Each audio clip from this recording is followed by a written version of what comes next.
आप गैर मुल्कों के पैसे पर बाउंटी लेके, इनाम लेके, अकराम लेके ये कब से शुरू किया है? कैसे इज्जत होगी इसमें? बम बजाते खुद जो अंधा है, कुछ नहीं देखता, सारे आबादी को ख़त्म कर, एक खुदकुश हमला ज़्यादा ख़तरनाक है या बम मारना खुद पर? ऊपर से आपके मारते हैं, वो शरण जायज़ है, पाक है। हज़रत ईसा ने कह दिया कि बम मारो खूब। एक आदमी तंग आमद जंग आमद कुछ करता है या गलत है, ये सही? इसमें कौन सी बड़ी बड़ाई हो गई कि ख़तर है? आप जाके अमेरिका भी हमला करते हैं तो गुनाह अज़ीम हो जाता है। हाय हाय हाय, तौबा तौबा तौबा तौबा। आज इराक़ में कितने आदमी मरे होंगे? अफ़गानिस्तान में कितने आदमी मरे होंगे? अफ़गानिस्तान में अमरीकी फ़ौजें क्या कर रही हैं? कोई पूछा है इस गवर्नमेंट ने जो इस्लामी है, दौलत इस्लामिया फलाना मुमलकत? तहरीक मीडिया जे हर ईंदड़ वीडियो ॾिसण जे लाइ ॻाढ़े रंग जे सब्सक्राइब जे बटन खे दॿायो ऐं उन जे भरिसां घंटीअ जे बटन खे ज़रूरु दॿायो।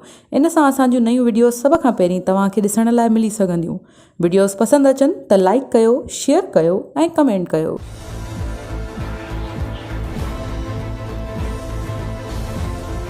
आप देख रहे हैं तनाजुर फर्रुख सुहेल गोइंदी के साथ। अस्सलाम वालेकुम नाज़रीन, मैं हूं फर्रुख सुहेल गोइंदी।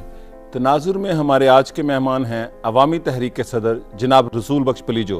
पाकिस्तान की सियासत में एक मुनफरिद नाम जो अपने नज़रियात और रसूलों की खातिर पिछले 40 साल से सियासी जदोजहद कर रहे हैं। अस्सलाम वालेकुम जनाब पलीजो साहब। वालेकुम सलाम गोइंदी साहब, मिजाज बखैर हैं? ठीक है, आप सुनाएं कैसे? अल्हम्दुलिल्लाह, शुक्र है। कैसी सियासत जा रही है सिंध में?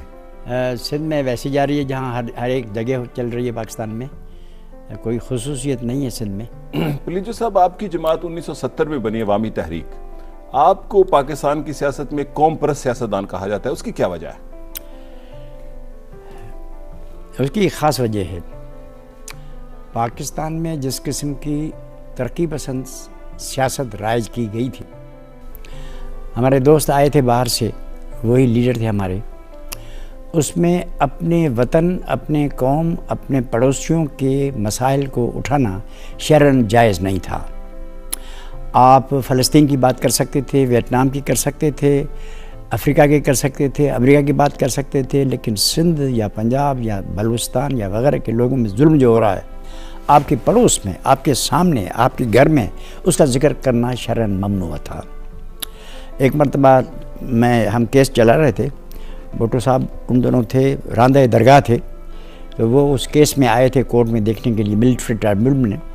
तो किसी ने कहा कि भुट्टो साहब ये पली जो हैं वो सोशलिस्ट कहलाते हैं अपने आप को, लेकिन वो कौम परस्त भी हैं। मैंने कहा कौम परस्ती और चीज़ है, लेकिन अपनी कौम के मज़लूमियत की बात करना सोशलिज्म का अहम अंसर है। लेनिन ने कहा है कि जो आदमी अपनी कौम की बात नहीं करता वो कम्युनिस्ट ही नहीं है, मज़लूम कौम की बात नहीं करता वो इनकलाबी नहीं है। कहने के वाकई मैंने कहा मैं किताब लिख रहा हूँ उस पर, तो कहा मुझे ज़रूर किताब दें। भुट्टो साहब ने कहा। तो वो जो शरीयत चली थी जिसको मैं लेफ्ट थंब इम्प्रेशन, खबे अंगूठी की नज़रिया कहता था, कोई पता ही नहीं, बस जो सुना था, सुनी सुनाई बातों पर चलने वाला था। आप नेशनलिज्म की क्या तारीफ़ करते हैं? मैं नेशनलिज्म इसको कहता हूँ कि आदमी सिर्फ कहे कि मेरी कौम की तरक्की हो या निजात हो, बाकी दुनिया जाए जहन्नम में, जो आम फहम ज़ुबानों में है। बाज़ औक़ात वो नेशनलिज्म झूठी, इस तरह हिटलर, मुसोलिनी, चांक शक, साम्राज्य ने हज़ार रंग किए हैं। वो लेफ्टिस्ट भी बनाता है, वो बोल्शेविक भी बनाता है साम्राज्य, कौम परस्त भी बनाता है, इस्लामी भी बनाता है, दालियाँ भी रखवाता है, फिर दाड़ियाँ वो कहता था कि ये गद्दार भी हैं। तो इसलिए हज़ारों रंग में ये चीज़ें आती हैं। मेरे ख़्याल में नेशनलिज्म अगर अच्छी है तो जो वतन का दोस्त है वो दूसरी कौमों के साथ दोस्ती को सबसे पहली अवलियत देगा।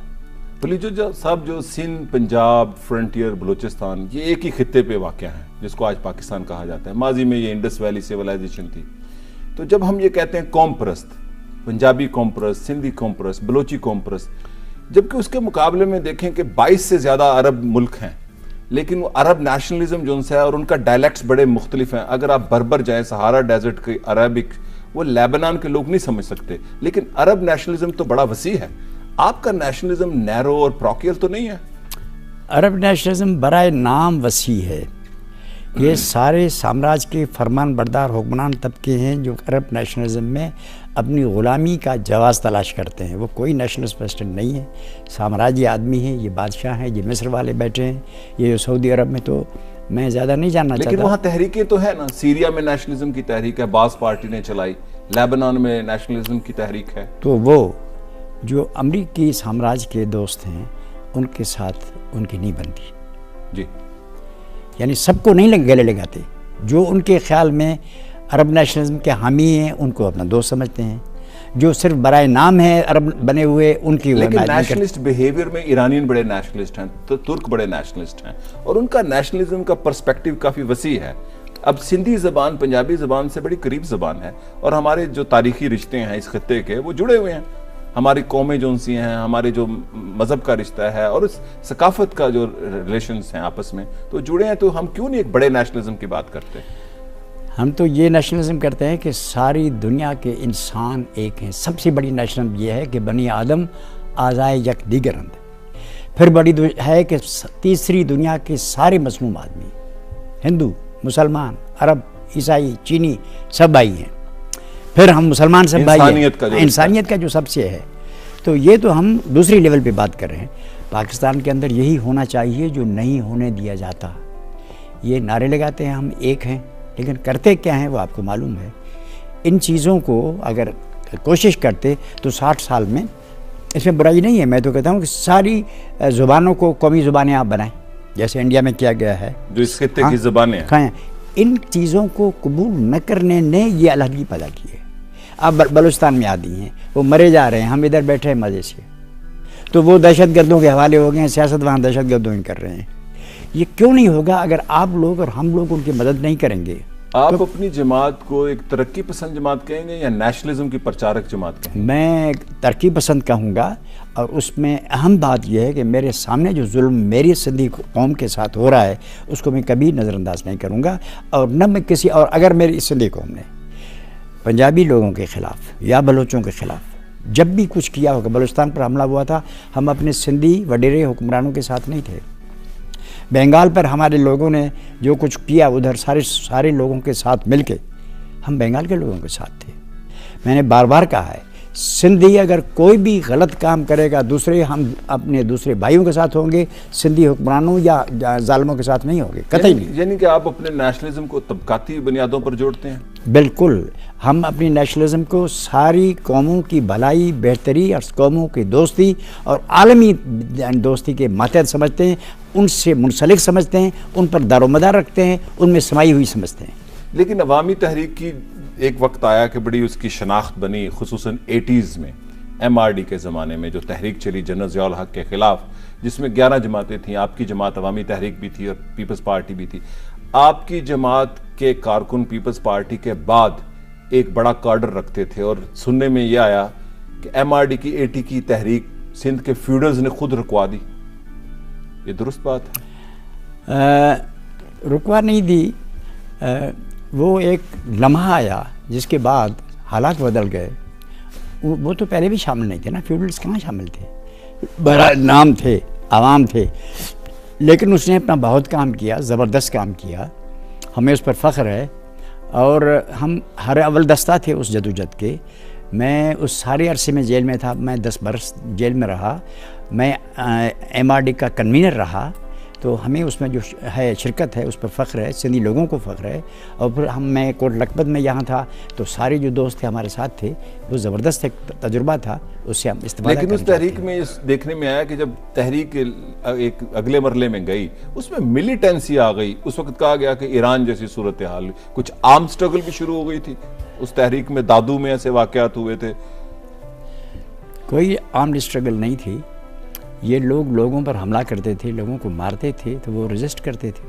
अब आगे हम जहाँ बैठे हैं बात करो, आगे थप्पड़ मारेंगे तो हम थप्पड़ तो मारेंगे। आप अदम तशद्दुद पर यकीन रखते हैं? अदम तशद्दुद को हम माता देवी माता करके पूछते नहीं हैं। समझते हैं कि generally so far as the circumstances allow, हम पुरअमन जमहूरी जदोजहद के कायल हैं। लेकिन अगर हुक्मरान तबके, हम क्या भी कहें, अगर लोगों को पुरअमन जमहूरी जदोजहद के सारे रास्ते मसदूद करें तो हम क्या करेंगे? हम और आप कुछ भी चाहें, लेकिन क्या ये मुमकिन है कि फिर लोग चुप करके बैठ जाएंगे? हुजूर के ज़माने में जो अदम तशद्दुद था कि लोग आते थे, हुजूर नमाज़ पढ़ते थे, ऊपर से पता नहीं वो क्या उजरियाँ रख देते थे, लेकिन जब रास्ते सब बंद हो गए तो फिर आप जानते हैं कि जब तंग आया तो जगह फिर मदनी दौर शुरू हो गया। आपकी जमात सिंध के अंदर बड़ी एक असर रखती थी, क्या वजह, क्या वो कम सुकड़ क्यों गई है? हम समझते हैं कि जितना हमारा आज असर है इससे पहले कभी नहीं था। हम सिंध के रूह, उसके बुनियादी मफादात, हम सिर्फ ये नहीं कहते कि इलेक्शन की सीटों में हम कितने हैं, हमें सीट आप इलेक्शन पे यकीन तो रखते हैं? हम यकीन रखते हैं कि जब हालात साजगार होंगे, जब आवाम को ये मौका होगा, मसलन देख रहे हैं भुट्टो साहब अक्सरियत के नुमाइंदे थे, फांसी भी लटका दिया। नवाज शरीफ साहब हेवी मैंडेट लेके आए थे, उनका जो हजर हुआ हेवी मैंडेट के, जब उनको सूट करता है, जो चाहे खिरद का नाम जुनू का खिरद रख दिया, जो तुम्हारे हुस्न साज करे, जो चाहे तेरा हुस्न करिश्मा साज करे। तो जब आकाओं को हमारे यहाँ मैंडेट पसंद आएगा तो मैंडेट होगा, नहीं होगा तो नहीं होगा। लीजिए साहब, आप आपने अपनी जमात की तंजीम जो सी पंजाब या दूसरे सूबों में बनाई है? हम बना रहे हैं। हमारा जो यहाँ साथी थे, बड़े इत्तेहादी हमारे थे, ये जो रूस का जवाल आया, सोवियत यूनियन का, तो वो जो जवाल आया उसके बाद एक इंतहाई अबतरी का आलम, मायूसी का आलम बहुत था। तो हम इस सारा वक्त सिंध के अंदर इस मायूसी को दूर करने में लगे हुए थे। अल्हम्दुलिल्लाह कि हमने इस तरह से अपनी तंजीम को कायम रखा। लोग तो तोबा ताइब होकर ने बड़े बड़े ज़बरदस्त आदमी थे, जो या जिन पर सूरज उतरता था वो सब तोबा ताइब हो गए। सिंध में ऐसा नहीं हुआ। अवामी तहरीक ने कभी भी हार नहीं मानी, शिकस्त नहीं कबूल की, वो नज़रियाती जदोजहद जारी रखी। हम आज भी हमारा अलम बैनुल-अक़वामियत का, इनकलाब का, तबकाती जदोजहद का, मजदूर और मेहनत कश तबके के सरबराही और की हुक्मरानी करने के हक़ के हिफाजत के लिए आज भी हम जदोजहद कर रहे हैं। तो हम पंजाब में काम कर रहे हैं और उसके नताज इंशाल्लाह अच्छा होंगे, सारे सूबों में करेंगे। लीजिए साहब, ज़ियाउल हक के मार्शल लॉ में सिंध कार्ड बड़ा इस्तेमाल किया गया और ऐसे हालात पैदा किए गए कि कुछ कौम परस्तों को ज़ियाउल हक के ज़माने में जो उनको स्पॉन्सर किया गया और उसके साथ कुछ एक नया पॉलिटिक्स में फैक्टर आया जो महाजर फैक्टर था। आप उसको किस तनाजुर में देखते हैं? देखें जी, ये जो हमारे हुक्मरान हैं बेचारे, ये तो हैं कठपुतलियाँ। उधर से ऊपर से जो हुक्म होता है वो बेचारे करें, हुक्म हाकम होता है। तो हम कभी मुल्ला बन जाते हैं, रूस के साथ लड़ रहे हैं, कभी रांदे दरगाह हैं, कब हमारा वो दाढ़ी रखना गुनाह हो जाता है, दाढ़ी रखता है तो उसको पकड़ लो और बाउंड्री ले लो। उस तरह से अमेरिका बहादुर से हम सुन्नी भी हैं, हम शिया भी हैं, हम कौम परस्त भी हैं, हम लेकिन बोल्शेविक भी हैं। जो चाहें सो आप करें। इसलिए आप सिर्फ ये नहीं कह सकते कि सिंध में ये मामला था, ये तो सारे में। मसलन यहाँ लोग मुझे कह रहे थे कि बलूचिस्तान में ये जो दहशतगर्द हैं उनके साथ इत्तेहाद हो रहे हैं और अंदर दहशतगर्दों को छुपाए रखे बैठे हैं। तो ये हर जगह यही करते हैं, लोग नहीं करते। अगर मुझे कौम परस्त बना देंगे, इतना बड़ा पगड़ बांध के मेरे सर पे रख लेंगे, ये भी उनका किया धरा होगा। जिसको करना चाहेंगे वो करते रहेंगे। लेकिन ये सिंध कार्ड की क्या हकीकत है? सिंध कार्ड नामी कोई पार्टी को कमज़ोर करने के लिए नहीं है। सिंध कार्ड नामी कोई भी चीज़ नहीं है, एब्सोल्युटली नॉट। पीपल पार्टी को कमज़ोर करने का सवाल ही नहीं होता। पीपल पार्टी अगर अपने आप को कमज़ोर न करे तो दुनिया की कोई ताकत उन्हें कमज़ोर नहीं कर सकती। जो आदमी जिस इलाके का है उसके साथ वफादारी करे, पाकिस्तान के, और इसको कंसिस्टेंट बनाए, पाकिस्तान के साथ वफादारी की, साम्राज्य के चुंगल से निकल जाए, अपनी कौम का काम करे जितना उसका हक है। मसलन मैं हूँ वकील हूँ, तो मैं चाहूँगी मैं बादशाही बन जाऊँ। मैं एक तहलके में रह रहा हूँ, मैं कहता हूँ सारी दुनिया का मुझे दो।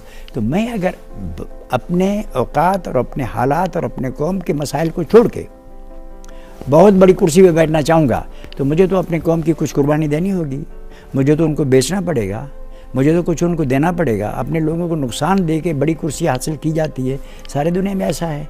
अगर आपको अपने हद से ज़्यादा बहुत बड़ी कुर्सी चाहिए तो उसके लिए अपने कौमों को बहुत छोटा करना पड़ेगा। लीजिए साहब, आपने तकरीबन 11 साल जेल काटी और ऐसे कई लोग हैं जिन्होंने एक दहाई जो सी जेलों में काट दी। और पाकिस्तान में अवामी हकूक़ की जदोजहद बड़ी शानदार है, जिसको कि यहाँ पे रूलिंग क्लासेस जो सी हैं उसको ऊपर नहीं आने देती। हमारे पड़ोस में नेपाल में भी 240 साल पुरानी बादशाहत और शहनशाहियत ख़त्म हो गई। क्या वजह है कि पाकिस्तान में एक अवामी जदोजहद, ओरिजिनल जो से अवामी मुफादत है, उसको अचीव क्यों नहीं कर सके? जैसे नेपाल में देखिए बादशाहत का खात्मा हुआ। नेपाल में बादशाहत का ख़ात्मा होना वहाँ के मखसूस हालात का नतीजा है। वो इतने मुतलक़िल अनान थे, रानाओं से लोग इतने बेजार थे और लोग तंग आमद बजंग थे। पहाड़ी इलाका था, गोरला कार्रवाइयों के लिए मशहूर था। आपको पता है ऐसे इलाकों में और सहराओं में, जंगलों में लोग इसी तरह की कार्रवाई करते हैं। यहाँ ओपन खुला समाज है, न मरते हैं न जीने हैं, जमहूरियत भी है, साम्राज्य भी है, उलमाए कराम भी हैं, कौम परस्त भी हैं, आज़ाद भी है। अब इसमें सब कुछ है, खेल दा खेल, तमाशा दा तमाशा, गोली दी गोली, मठियाई दी मठियाई, हर चीज़ है। अब पता ही नहीं चल रहा है कि गाड़ी आगे जा रही है पीछे जा रही है, कोई सिम्त नहीं है हमारी पॉलिटिक्स की, नहीं है, पता ही नहीं। अब कहें क्या हो रहा है, मुझे किसी ने कहा कि ये पानी का मसला है ना, ये उठा के जजों को घर बिठाने के लिए इस्तेमाल किया जाएगा, कि जजों को रखना ही नहीं है।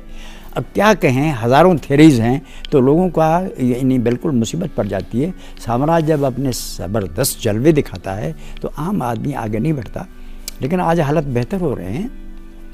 मुझे खुशी है कि जजों ने और ख़ुसूसन हमारे चीफ जज साहब ने एक रोशनी के मीनार का काम किया है, वकीलों ने हैरत अंगेज़ काम किया है, जो अच्छे भी है उसमें गड़बड़ भी है, मीडिया ज़बरदस्त। यानी यकीन माने, सिर्फ आज के दौर में मुझे फ़ख्र हो रहा है कि मैं इस मुल्क का बाशिंदा हूँ। हमें वैसे शर्मसार है भाई, एक आदमी खड़ा हो जाता है सारी कुव्वतों के खिलाफ। एक आदमी, आपने जनरल मुनीर साहब को देखा, फिर जो जस्टिस आए उनको देखा, मैं तो वकील हूँ, मुझे पता है क्या हो रहा था।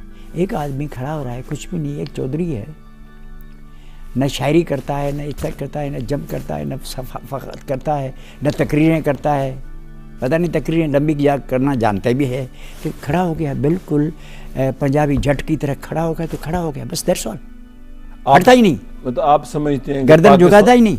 तो का पाकिस्तान के अवाम आज एक आज़ाद फ़ज़ा में खड़े हैं अपने हकूक़ की जदोजहद। मैं समझता हूँ कि हर जबर के बावजूद हमारी गर्दनें ऊँची हैं। हमारे सहाफ़ियों, हमारे मीडिया मैन ने जुर्रत जो दिखाई है, हमारे वकीलों ने जो, हमारे आम पब्लिक ने, आम औरतों, सियासी कारकुनों ने, सियासी कारकुन ने, सुभान अल्लाह। तो आज हम, हमारी गर्दनें ऊँची, पेट भूखे हैं, तबाही के किनारे पे हैं। सिंध में पानी नहीं है, क्यों नहीं है? सिंध में तो सेम है हर तरफ पानी मिलता है। यहाँ साईं, यहाँ और चीज़ें, वहाँ पीने के पानी के लिए आपको गांव में 40-50 रुपए चाहिए। यहाँ भी लगता है अगर आप चले जाएं बारानी इलाकों में, चकवाल में, ईसा खेल में, मियांवाली में, ज़रूर होगा। लेकिन वहाँ की हालत ये और है। आप मेरे साथ चले, मैं आपको दावत देता हूँ, आप सिंध में चल के बदीन, ठट्टा, बिप्रखास, ये जो इलाके हैं, आप इनको देखें। मुझे रात को नींद नहीं आती, मैं उठ खड़ा होता हूँ कि क्या होगा, अभी से लोग मरना शुरू कर देंगे। There is a real danger कि लोग मरना शुरू कर देंगे। तो हुक्मरान तो बड़ी बड़ी बातों में मसरूफ़ होते हैं ना, उनके बड़े काम हुए हैं। हम छोटे आदमी हैं, छोटी चीज़ें देखते हैं। मौत है लोगों के सामने, कुछ नहीं, कैसे बच्चों को क्या खिलाएंगे? बच्चे खेल रहे, आटा है नहीं ना, क्या होगा? तो एक क़यामत है, क़यामत का दिन जो होता है ना, वो क़यामत का दिन है। लेकिन क्या करें, जी रहे हैं। लेकिन इसके बावजूद भी एक तरह से हम सोचते हैं कि ये जो लम्हा है, ये लम्हा पहले कभी नहीं आया था। हर आइडियल स्टेज है मुनज़्ज़म होने के लिए, one of the ideal stages, मुनज़्ज़म होने के लिए, समझदारी करने के लिए, दोस्त बनाने के लिए, वसी इत्तेहाद बनाने के लिए, साबित कदम रहने के लिए, बाइज़्ज़त ज़िंदगी गुजारने या बाइज़्ज़त तौर पर ज़िंदगी को अलविदा आप समझते हैं कि जजों की बहाली के बाद पाकिस्तान में एक इंसाफ का दौर शुरू हो जाएगा? मैं समझता हूँ कि जजों की बहाली के बाद लोगों के हौसले बुलंद हो जाएंगे, इंसाफ के लिए राह साफ हो जाएगी, इंसाफ के इम्कान पैदा हो जाएंगे, लोग आगे बढ़ेंगे, लोग फ़ख्रिया आगे बढ़ेंगे, उनमें एहसास कमतरी चला जाएगा। साम्राज्य के लिए लोगों को जैसे दबोच के बैठा है, ग़ुलाम बना के बैठा है, लोग इस तरह बैठे हैं, इसके लिए इस तरह ग़ुलाम बनाना मुश्किल हो जाएगा। लोग अगर आगे बढ़ना चाहेंगे तो रुकावटें बहुत कम हो जाएंगी। मतलब आप ये समझते हैं कि सिर्फ जस्टिस जो है, जजेस की बहाली के बाद एक आइडियल सूरत हाल होगी, लेकिन इंसाफ का, मैं ये कहता ही नहीं, इंसाफ का तो जो सिनेरियो, इंसाफ का जो कैनवस है वो तो बहुत बड़ा है। मैं ये अर्ज़ कर रहा हूँ कि हालात बेहतर बन जाएंगे। मैं ये नहीं कहता कि उसके बाद आटा सस्ता हो जाएगा जजों के आने से, और मैं जो दुबला हूँ वो दुबला पतला वो मोटा हो जाऊँगा, और मैं फिर नौजवान हो जाऊँगा। हम कहते हैं और चीज़ों के होते हुए ये चीज़ हमें आगे बढ़ने के लिए एक ज़बरदस्त ताकत देगी, और इस चीज़ का न होना हमें एक ज़बरदस्त तबाही, हमारे हौसलों को पस्त और तबाह कर देगी। लेकिन पाकिस्तान में ये बड़ा कहा जा रहा है कि जी हम स्टेटस को के ख़िलाफ़ हैं, हम निज़ाम बदल लेंगे, लेकिन ऐसी कोई काडर तो अवेलेबल नहीं है जो निज़ाम बदल सके। आपको यकीन है कि काडर के सिवा जो निज़ाम बदलना चाहते हैं उनको पता है कि कौन सा निज़ाम किस तरह बदला जाता है। यही तो मेरा सवाल है। Are you sure? मैं कहता हूँ ये बातें तो हम पहले से कर रहे हैं। कभी हम इस्लाम नाफिज कर रहे हैं, कभी दुनिया को फतह कर रहे हैं, कभी अफ़गानिस्तान में डेप्थ हासिल कर रहे हैं, कभी हिंदुस्तान में 1000 साल जंग कर रहे हैं। हम तो बहुत सारी बातें कर रहे हैं। बातों को छोड़ें, रियल फैक्ट्स क्या हैं।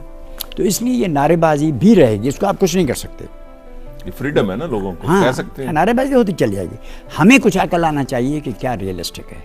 मैं कहता हूँ ज़रूरी है कि सब इत्तेहाद को मजबूत करें, जजों को फिर बहाल करें, अवामी इत्तेहाद, मेहनत कशों का इत्तेहाद, उसको मजबूत करें। सूबों के अवाम का इत्तेहाद, ज़रूर सूबों के अवाम, एब्सोल्युटली उसका इत्तेहाद करें। और अपने इत्तेहाद को अपने मुसलमान सारी दुनिया के भाइयों के साथ और तीसरी दुनिया के सारे अवाम के साथ और सारी दुनिया के आगे बढ़ने के लिए जदोजहद करने वाले अवाम के साथ रफ्ता रफ्ता और कोशिश करके हम वसीतर करें। आज दुनिया इतनी बड़ी नहीं है, ये सब कुछ हो सकता है अगर हम ये करना चाहें। और तरक्की पसंद ख्यालों को दें, अच्छी किताबें, अच्छा लिटरेचर, अच्छा माहौल दें लोगों को। यहाँ बिल्कुल अंधेरा छाया हुआ है, उसको आगे करें। सारी दुनिया के ख्यालात से अच्छे ख्यालात से आगे करें, एक दूसरे के पास आएँ जाएँ। मैं पंजाब के रोशन ख्याल दोस्तों को दावत देता हूँ, वो सिंध में आएँ, हमारे मेहमान रहें। हम उनको सारा सिंध दिखाएंगे, उनको मौका देंगे कि अपने ख्यालात पेश करें। यहाँ हमें बुलाएंगे, हम हाजिर हो जाएंगे। Let us have a United front of all the people जो चाहते हैं कि पाकिस्तान को एक बेहतर, एक शानदार, साम्राज्य से आज़ाद, बर्बरियत से आज़ाद, फौजी आमरीत से, हर किस्म की आमरीत से आज़ाद, एक जमहूरी पुरअमन मुल्क और आगे बढ़ने वाला मुल्क बनाने के लिए सब हाथ से हाथ, कंधे से कंधा मिलाकर आगे बढ़ें। लीजिए साहब, आप पाकिस्तान के उन सियासी रहनुमाओं में हैं जिन्होंने कालाबाग डैम को शुरू दिन से इख्तलाफ किया उसकी तामीर पर। उसकी क्या वजह है? वो क्यों नहीं दुरुस्त सिंध के लिए या फ्रंटियर के लिए, जबकि पंजाब के लोग समझते हैं कि वो ज़रूरी है यहाँ के आपाशी निज़ाम के लिए? पंजाब के लोग समझते नहीं हैं, उनके पास प्रोपेगेंडा किया गया है। एक हिटलर का होता था ना, वो कहता था जितनी मरतबा आप लोगों को दोहराएंगे वो उनको पता चले। ये मेरी किताब है, मैंने जिनको दी है।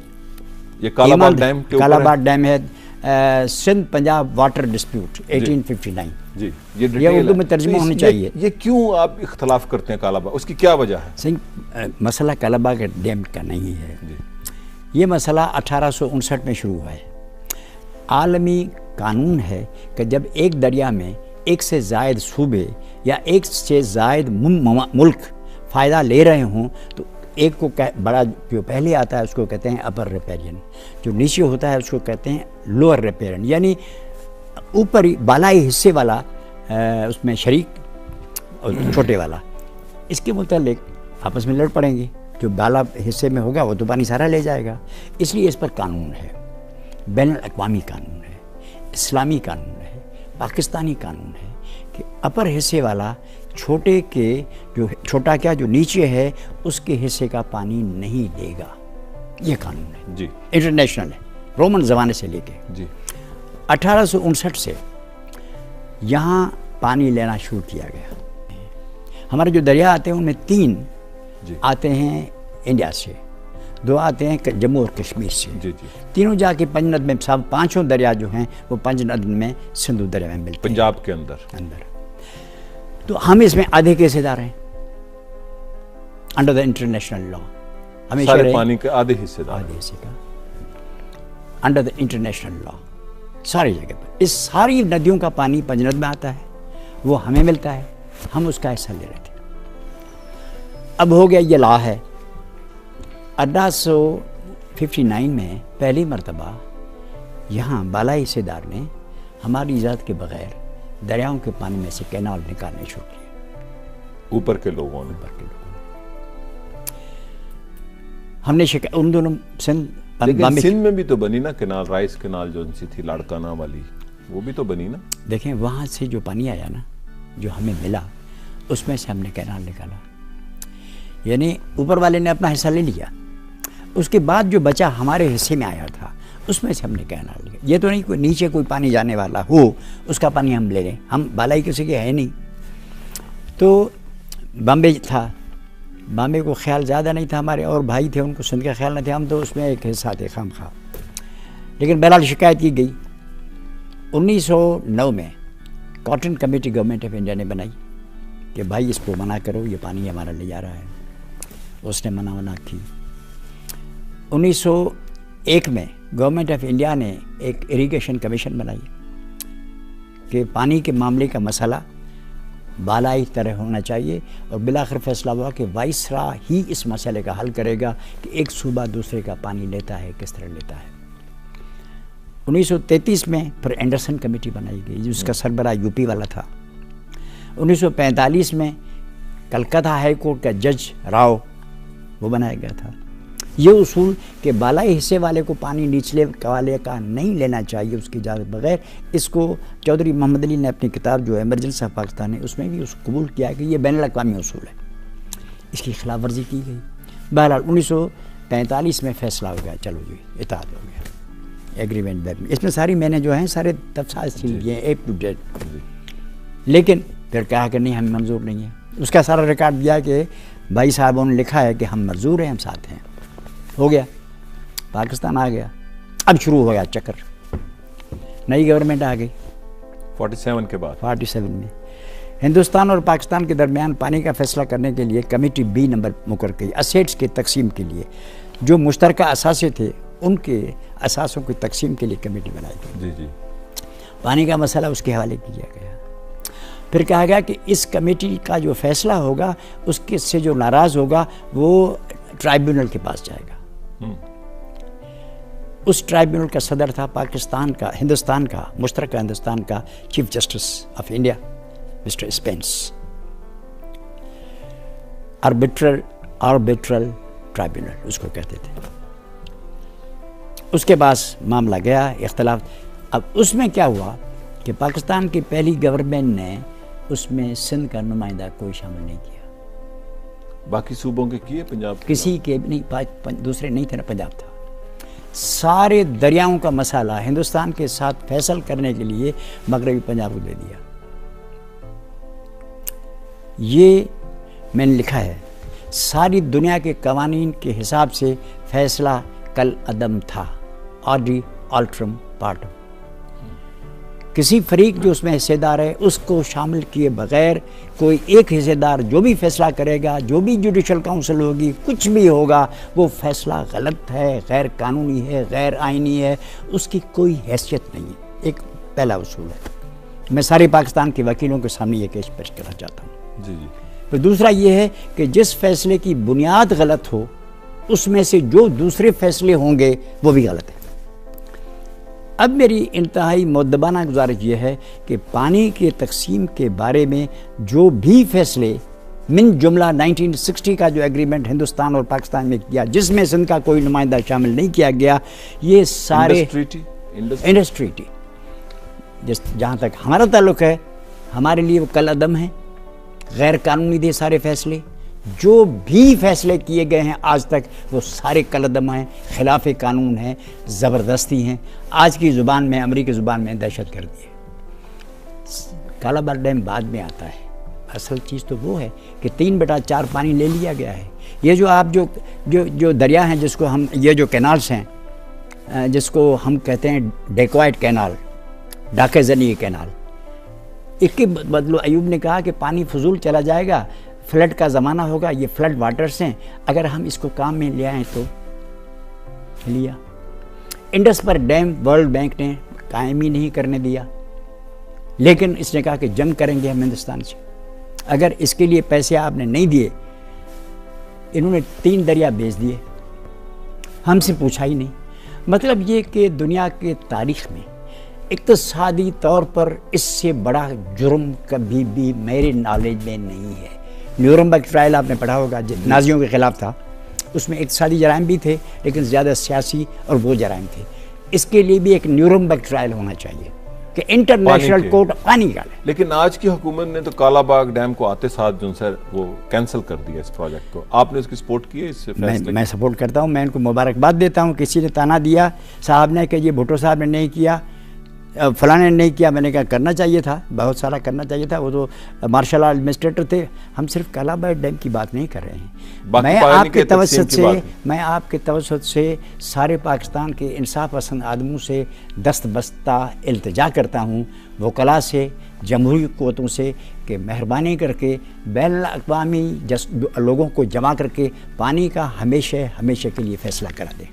जो फैसला 1859 से चला आ रहा है, हमारा 2/3 पानी उधर है। आप पाकिस्तान में पानी एक बहुत बड़ा मसला समझते हैं? मैं सिंध तो खत्म हो जाएगा, लेकिन सिंध में तो देखा सेम बहुत है, उसकी क्या रीजंस हैं? हमारे कई दूसरे दोस्त आर्गुमेंट देते हैं कि पानी जाया होता है सारा, और सेम है और समुद्र में जाके गिरता है। सही, वो तो है ना। जो पता है, आपको पता नहीं है कि सारे मुसलमान जो हैं वो दहशतगर्द हैं? आपको ये पता नहीं है? सारी दुनिया को पता है। यूरोप से पूछें, किसी यूरोपी से पूछें, जिसकी दाढ़ी है वो दहशतगर्द है। तो सिंध में भी इसी तरह है कि जी सिंध का पानी तो दरिया में, समंदर में जाता है। सिंध तो पानी पीते ही नहीं, ज़मीन में इस्तेमाल ही कर, सब समंदर में छोड़ देते हैं। सिंधी ऐसे ही बदमाशी करके छोड़ देते हैं। तो ये तो वही हुआ ना कि पाकिस्तान सारा दिन अपने एटम बम बेच रहा है, पता नहीं क्या कर रहा है, अमेरिका ख़तरे में है, बुश नहीं आएगा तो दुनिया तबाह हो जाएगी। इराक़ में बड़े बड़े वेपन्स थे, अगर इराक़ पर हमला न होता तो ये सारा हो जाता। ये तो आप सारी आलमी प्रोपेगेंडा जानते हैं, यहाँ भी वही भाई कर रहे हैं। इधर पाना सब दरियाव चला जाता है, फलाना होता है, फलाना दरियाव चला जाता है, फलाना होता है, फलाना होता है। लीजिए साहब, आपने नेशनलिज्म की और आज़ादी की तहरीकों की बात की। हमारे पड़ोस में कश्मीरी पिछले 20 साल से एक तहरीक में शामिल है और 80,000 से ज़्यादा लोग शहीद हो चुके हैं।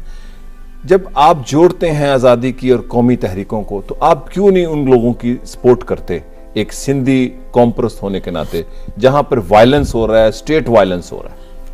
जनाब, मैं कौमप्रस्त हूँ ही नहीं, लेकिन हमसे ज़्यादा कश्मीरी अवाम के हक़ के खुद मुख्तारी का कौन हमदर्द होगा। उसके साथ साथ मैं बताता हूँ कि मुझे सब पता है कि क्या हुआ है, मेरे पास सारा रिकॉर्ड है ना, मैं रिसर्चर हूँ। लेकिन आप एक लीडर भी है ना, आपका एक मौक़िफ़ भी तो होना चाहिए। मेरा मौक़िफ़ ये कि उनका फैसला होना चाहिए, उनके मर्जी के मुताबिक फैसला होना चाहिए। कश्मीरियों की कश्मीरी बिल्कुल, मैं हिंदुस्तान का दोस्त हूँ, मैं सारे दुनिया के अवाम का दोस्त हूँ, मैं उनका भी मशवरा देता हूँ। हिंदुस्तान का दोस्त या वहाँ के अवाम का दोस्त? नेचुरली हिंदुस्तान से मुराद हमारी वही लेकिन है। हिंदुस्तान जहाँ पे रियासती दहशतगर्दी खिलाफ है, उसके खिलाफ है। जब हम अपनी मुल्क में ज्यादती बर्दाश्त नहीं करते तो उनकी कैसे करेंगे? हम कहते हैं कि हिंदुस्तान के हुक्मरान तबका अकल से पैदल है, उनको कश्मीर के मसले की वजह से बहुत नुकसान पहुँच रहा है। कितनी आर्मी वो वहाँ रखना है, मैं उनके मफाद के लिए कहता हूँ जी। मैंने कहा कि अगर आप ये सारा बॉर्डर खुल जाए, आपको इक्तिसादी फ़वायद क्या पहुंचेंगे, लेकिन कश्मीरियों का मसला तो हल होना चाहिए ना। मैं कहता हूँ उसके बगैर तो होगा नहीं ना। कश्मीरियों के मसले के बगैर सारी रिकंसिलेशन फजूल है। साउथ एशिया में absolutely nothing can be done जब तक कि इस मसले का पुरअमल, मैं नहीं कहता कि आप मेरी मर्जी से करें, लेकिन ऐसा जो सबके लिए काबिल कबूल, जो कश्मीरियों को काबिल कबूल हो, बाशऊर समझदार, अपने मफादों से पूरी तरह आगाह कश्मीरियों को।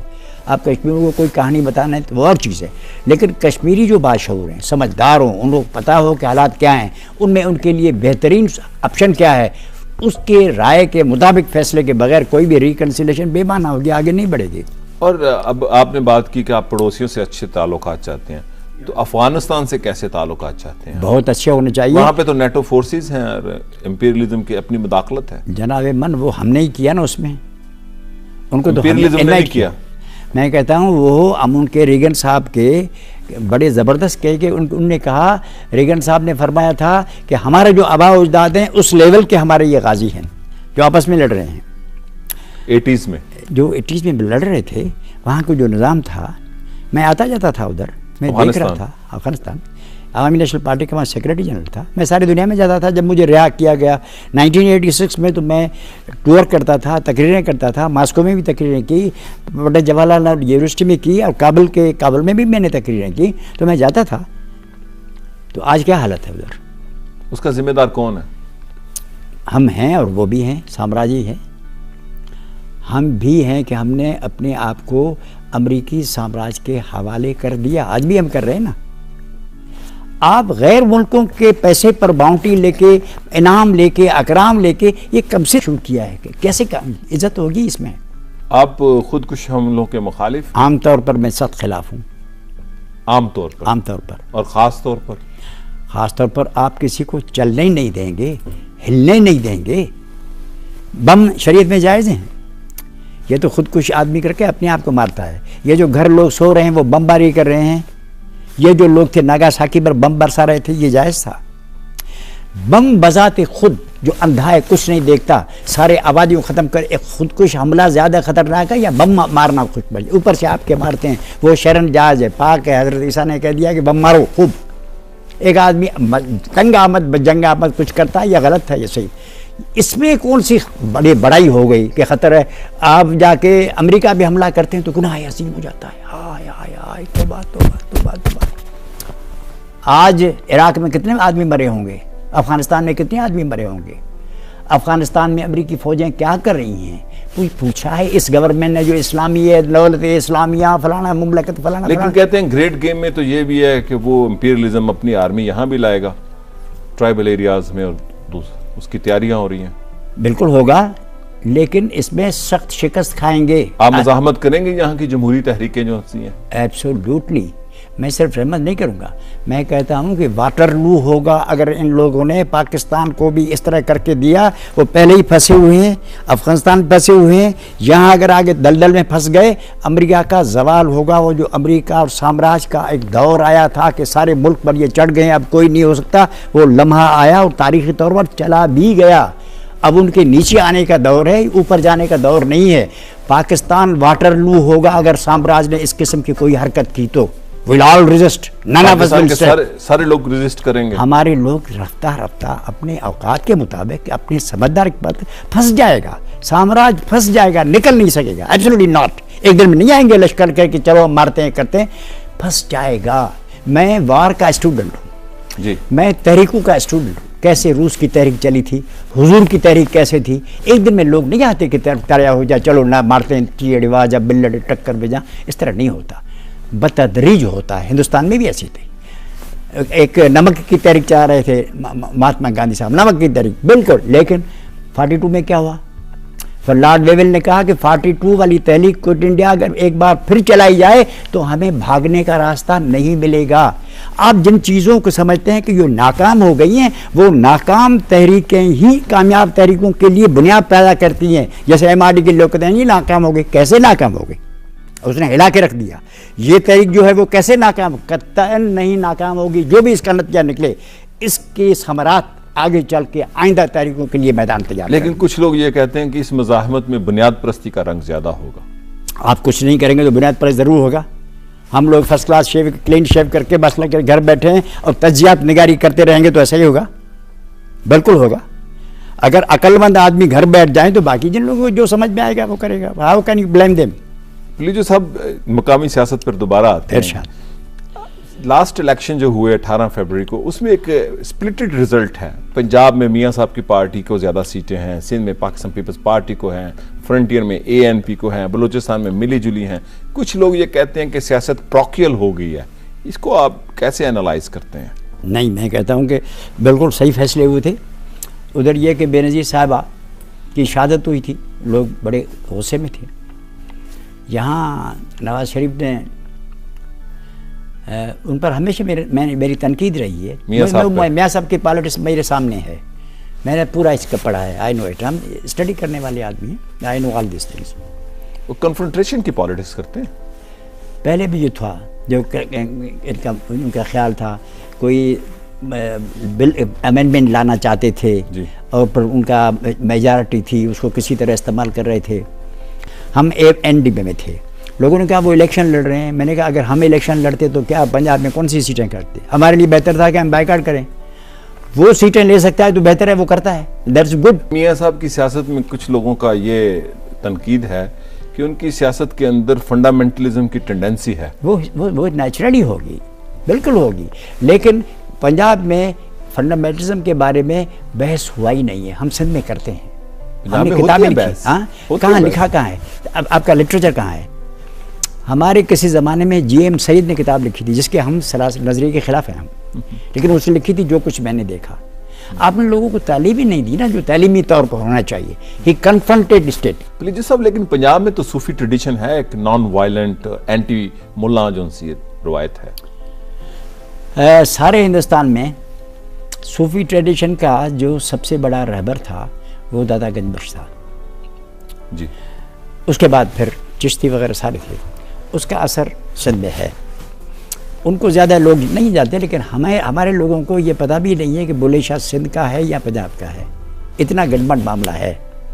तो यहाँ से इंस्पिरेशन शाह लतीफ़ के जो है उसमें शाह हुसैन के हैं, लोगों के ख्याल में ये शाह लतीफ़ के हैं, लतीफ़ के नहीं है, लेकिन शाह हुसैन ने उनको पसंद करके शाह लतीफ़ ने किया। सूफी ट्रेडिशन कॉमन है बिल्कुल पूरे साउथ एशिया में, एब्सोल्युटली पूरे नहीं, हाँ साउथ एशिया में, लेकिन सिंध पंजाब में बहुत ज़्यादा है। उधर रामानंद और उसके पास है शंकराचार्य, सूफी तसव्वुर शंकराचार्य से शुरू होता है 7वीं सेंचुरी, वही जो हुजूर के क़यामत का दौर है।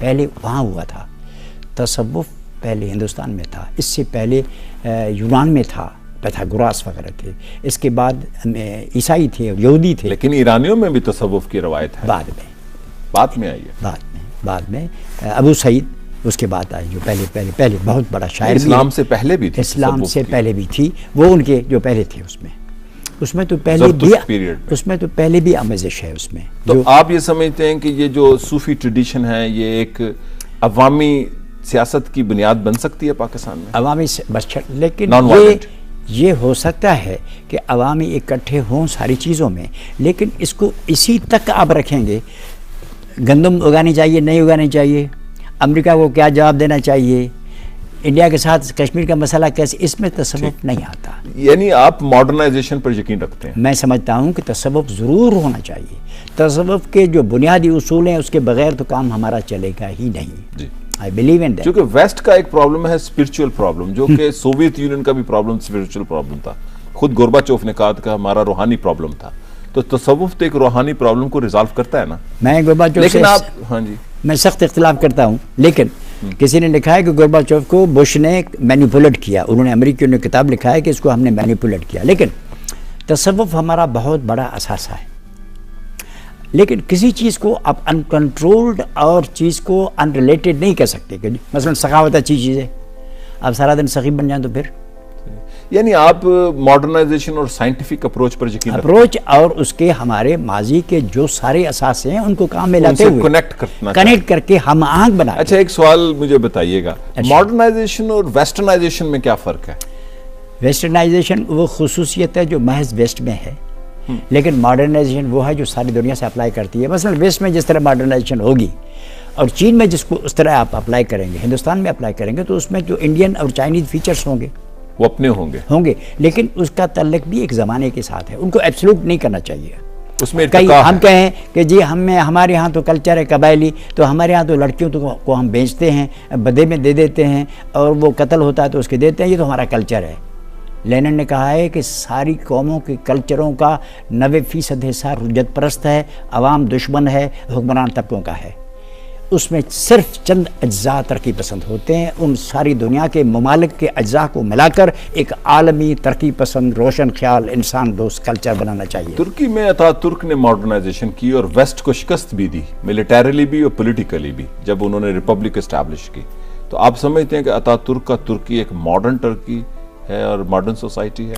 मैं एक सेकुलर सोसाइटी एक मौदबाना गुजारिश करूंगा कि दुनिया की कौन सी अच्छी चीज़ है जिसको हुक्मरानों और मफाद परस्त तबकों ने उलट फेर के अपने काम की चीज़ न बनाया हो। कोई भी चीज़ करें, मज़हब करें, सेकुलरिज्म करें, जैसे सेकुलरिज्म अभी काम आ रही है, सेकुलर करके मुल्क बेच दिया, सेकुलर बैठे हैं। अतातुर्क के मुल्क को क्या हालत कर दिया, वो तो अमेरिका के अपेंडेज बन गई है। लेकिन एक रोशन ख्याल डेमोक्रेटिक सोसाइटी कैसी रोशन ख्याल, सदाए मौत वहाँ खत्म हो चुकी है। रोशन ख्याली ये है कि आप अपनी मर्जी के मुताबिक अगर सर ढांपना चाहें उसकी इजाज़त नहीं है। इससे ज़्यादा फाशिज़म क्या होगी? मैं इसके हक़ में हूँ कि सर नंगा रखना कोई चाहे तो होना चाहिए, लेकिन अगर रखता है तो उस पर ये कैसी है, ये लकीर की फ़कीर, मुझे माफ़ करें, मैं ज़रा थोड़ा सा इसको सेकुलरिज्म को लकीर की फ़कीरी और अमेरिकन मफादात के तहफ़्फ़ुज़ करने वाली करता हूँ। भाई मर रहे हैं, इराक मर रहा है, एक लफ्ज़ तुर्की बोला है कश्मीर में, जो लेकिन तुर्की ने इराक में फ़ौजें भेजने से इनकार किया था। ये मेहरबानी बड़ी की, लेकिन तुर्की को इराक में मदद करने के लिए कुछ किया, उसको कुछ ख्याल आया कि हम भाई हैं, पड़ोसी हैं, एक कल्चर वाले हैं, हमने इनको लूटा है। तुर्कों ने इराक पर हम हुकूमत की, अरबों पर हुकूमत की, अमीरुल मोमिनीन बने बैठे थे, खलीफतुल मुस्लिमीन बने बैठे थे, 4 आने की मदद की। इसके लिए सारे मुसलमान दुनिया तबाह हो जाए, तुर्की को क्या है? लेकिन जब बोस्निया हुआ तो वहाँ तो मदद की उन्होंने।